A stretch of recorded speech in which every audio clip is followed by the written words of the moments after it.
Hey guys, thanks for stopping down to Pete's Garage. Today I'm going to show you how to remove the rear rotors on a 2013 Dodge Charger. Now they're pretty much the same on many vehicles that have rear rotors, rear disc brakes, that have the emergency brake inside a drum.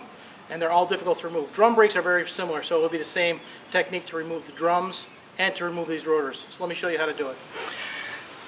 Now if you take off the caliper and the yoke that holds on the caliper, if you're going to yank on it and you can't get off your rotor, it's because the drum and the brake pad on the inside is pushing up against the rotor and it's dug in. You can't get past it. So what you got to do is you reach around the back and you take out the little rubber plug that looks just like this. And I have already taken this one loose so I can show you on the inside of what you're trying to do. Okay, you take this off and you can see it's a pretty simple adjustment. And what's happening is, as the rotor wears and the pad digs into the rotor and it forms a lip there. So when you're trying to pull this, it can't get past the pad and it gets stuck.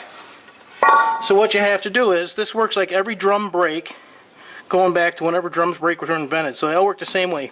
You have two pads with springs, and this spring here is trying to bring them together.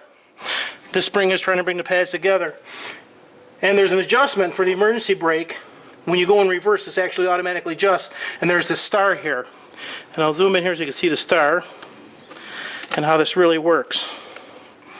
This star, as you put on the brakes, this star turns like this, and as it turns, the screw separates and pushes these pads out. That's why it's being held in. So what you're trying to do is, you take this, when you take the back little rubber boot out, you're going to stick a screwdriver in here like this.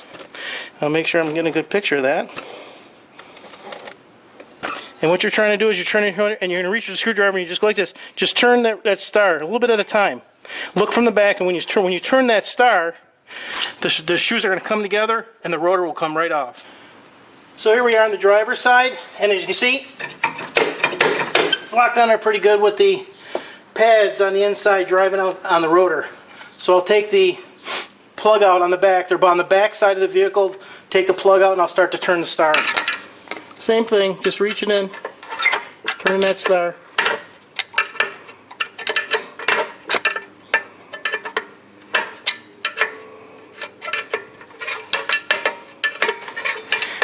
Now with that turn, it should come right out. There you go. So here's that star right there. All you're doing is turning it like this. See it turning. So on the driver's side, it turns counterclockwise. On the passenger side, you would turn it clockwise. So there you go. That's the easy way to remove the rotors, the back rotors, on your 2013, I believe it's like 08 through 15 Dodge Charger. Thanks for stopping by Pete's Garage.